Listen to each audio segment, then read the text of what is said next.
You got a lot to react to. The Broncos kicking off their 3-day OTA today. They have another one next week. Mike Kliss, our buddy Mike Kliss, put together a list of 9 top issues, questions, storylines surrounding the Broncos as they go into their first OTA. And you tell me out of these 9 what you find most interesting. Better bow in year 2, health of inside linebackers, RJ and the running backs, the number 2 and 3 receivers, question mark, Joker Ingram, Hufunga, rookie punter, Barron with Surtain and Moss, and one less week of OTAs. For you, what is the biggest storyline as the Broncos kick off their build up to training camp? Yeah, well, I think when you talk about offense, Bo was on there, wide receivers was on there, right? Ingram in the Joker position was on there. But the one linchpin that kind of the old John Fox, the high tide rises all boats, is RJ in the running back room. If they cure some of their running back issues and some of their lack of production in the run game or their lack of consistency in the run game, that automatically, to me, fixes some of the tight end question marks that they have. It automatically fixes some of the wide receiver question marks that they have, and it automatically creates an opportunity for Bo Nix to continue to thrive at the quarterback position and grow in year 2. So that's the one position that kind of rises all boats as an offense to me. All right, you got to give me one answer. I'm going to give you 3 options. Give me one answer. What was the biggest problem with their running game last year? Was it lack of talent?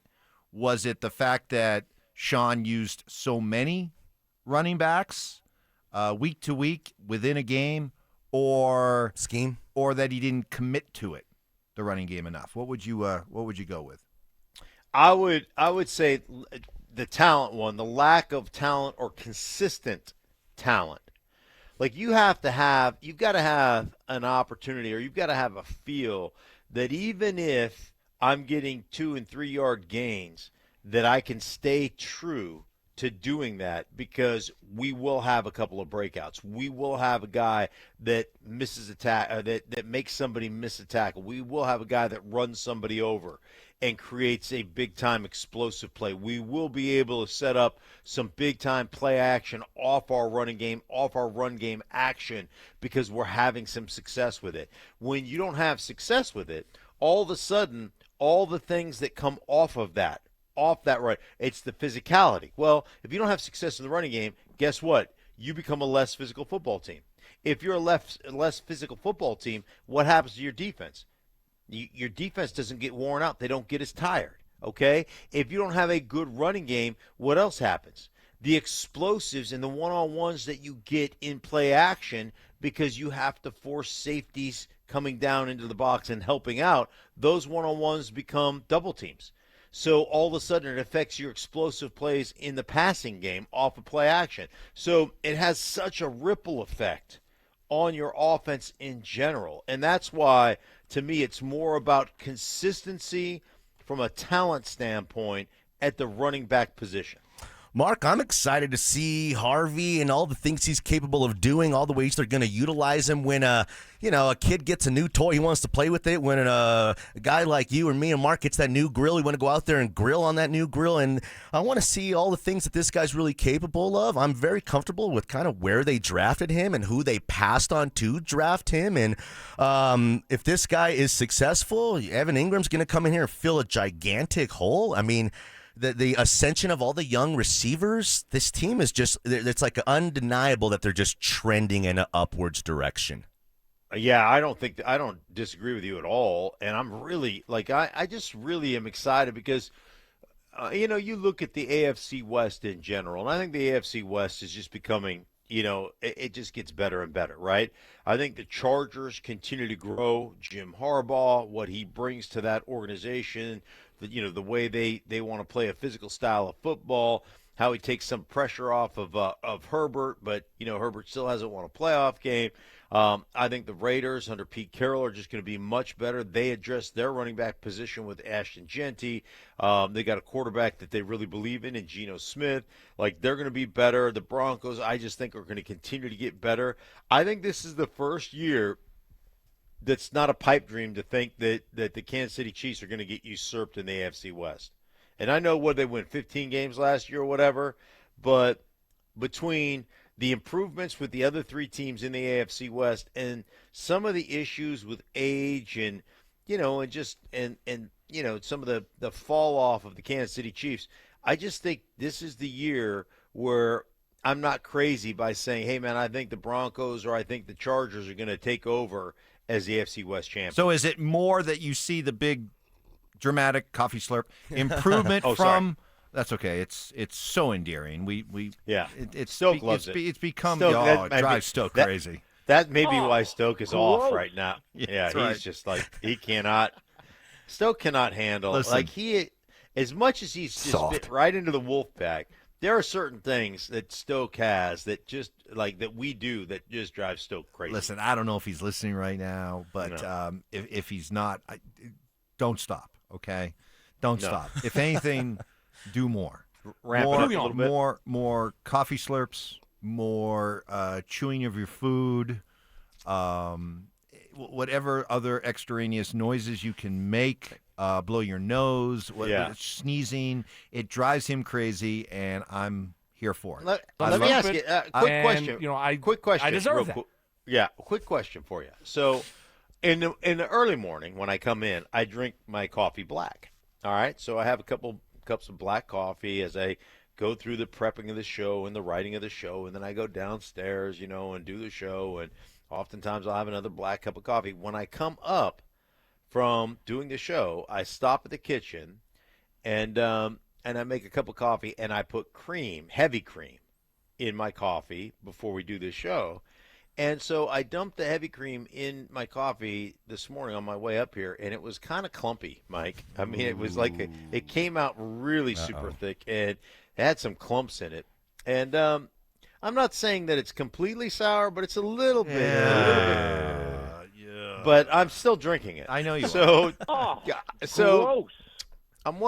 I'm just wondering if I'm going to be in line for what we like to call it's like the Raiders, commitment to excrement. I'm wondering if we're gonna have a little tummy little tummy You're upset later. starting to get the early warning rumblings of a bubble gut. Yeah, well, you know what? The bubble guts are the worst. Yeah, I poured it in there, and it kind of clumped out. There was a couple of clumps kind of floating, and I took a spoon, and I didn't take them out. I just kind of mixed them really good.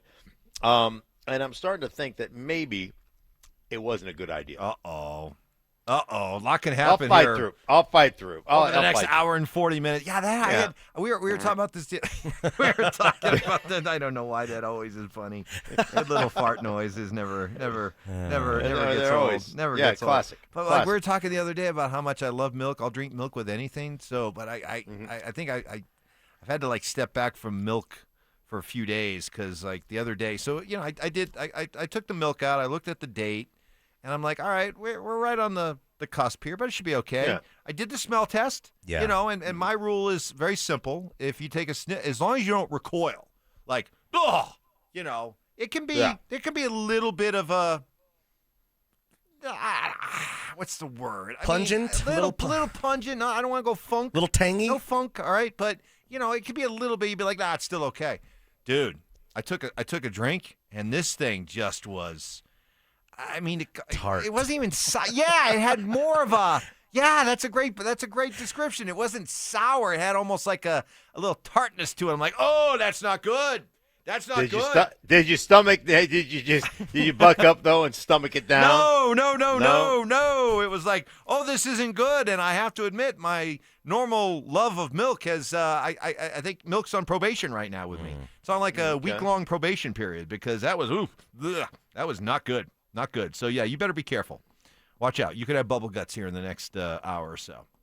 Let me know if you guys need me tomorrow again, if any of you guys are pooping your pants or throwing up or anything. I love it. I love it. We've got our Be a Mentor, Be a Fan football program, a camp going on. And I mentioned that it's going to be going on June 21st at All City Stadium at Denver South High School. Philip Lindsay's going to be there. Brandon Stokley's going to be there. Several coaches from Denver South will be there, as well as various Denver sports talent. And as one of our texters asked, is Zach By going to be at the youth football camp? I want to make sure my kid gets enough first-team reps, at least 5 or 6 more than Stoke would give him.